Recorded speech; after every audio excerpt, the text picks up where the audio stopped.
My name is Lisa. I am 34 years old. I am married.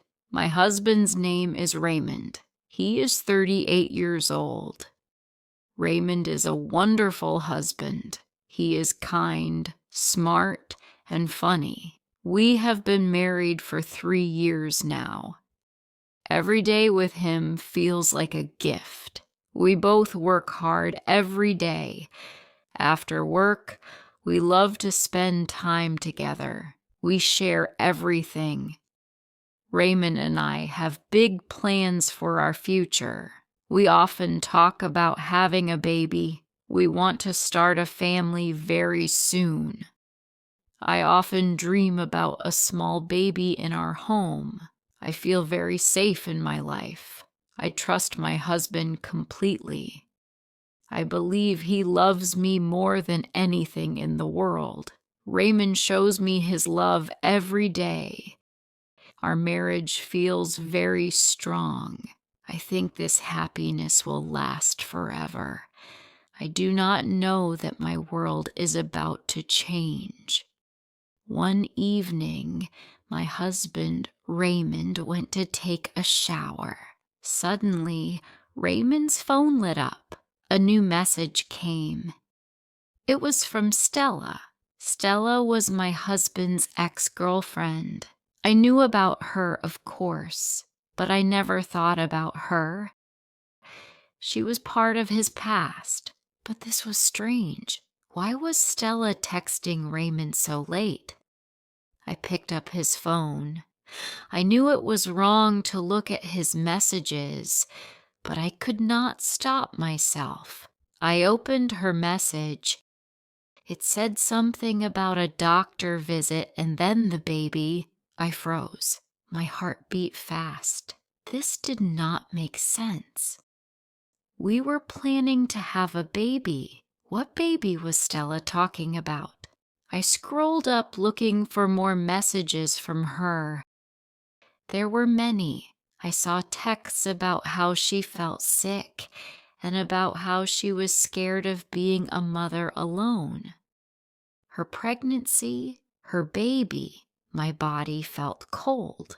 My husband was somehow connected to Stella and her baby. This strange message changed everything in 1 second. I felt lost. A few minutes later, Raymond came out of the shower. I asked Raymond to sit down. My hands were shaking. I asked him about Stella and the baby. My heart was beating very fast. At first, Raymond did not look at me. He tried to talk about other things. He said, "Lisa, please let's talk later." But I could not wait. I needed to know the truth. I asked him again, "Raymond, tell me about Stella and the baby." He stopped talking. He looked up at me. His face was sad. He took a deep breath. Then he began to speak. He said he made a big mistake. He said he was very sorry. He told me he met Stella a few months ago. He said it was only one time. He said the affair was over now. He told me he had ended it. Then he said the words that broke my world. He said Stella was pregnant. He said the baby was his. My heart broke. I could not breathe. Tears filled my eyes.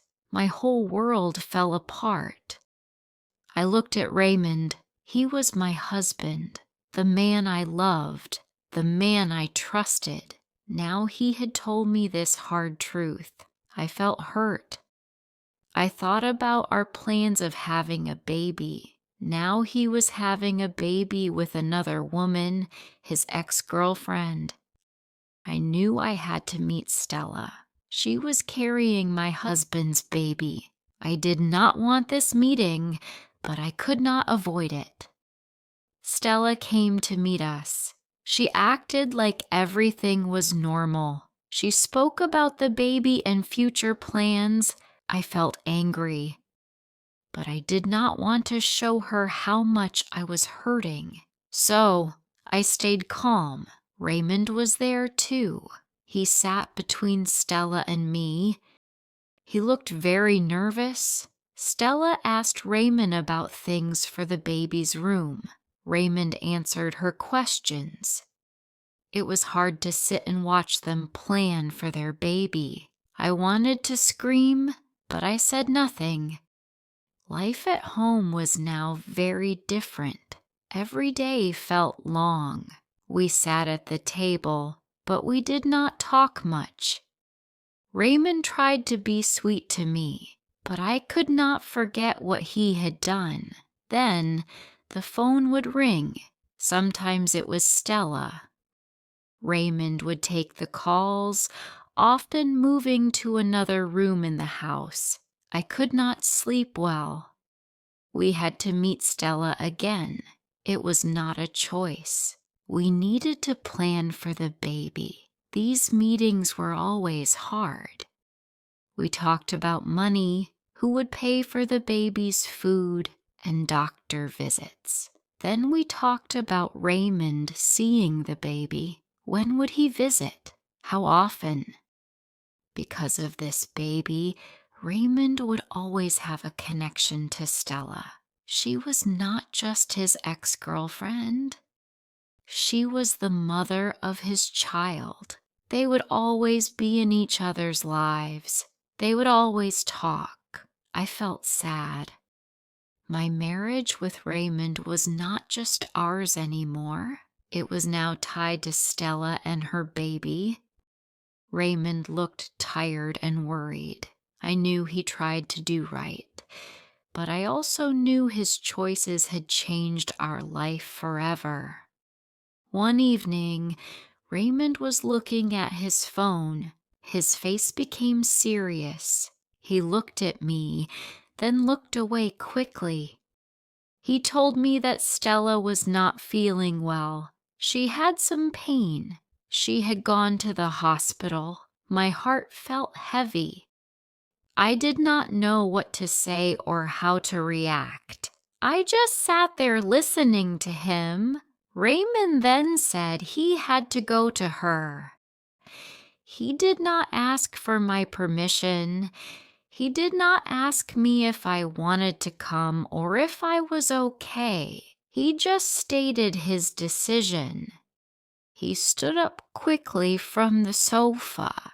He put on his coat without looking at me. Then he opened the door and left. I was left alone. My eyes were full of tears. This was not the future I had dreamed of with my husband. I realized this would happen again and again. It was not just for tonight. Every time Stella needed something, Raymond would feel he had to go. Every time the baby needed something, Raymond would feel he had to be there. Every time Stella called, Raymond would answer her.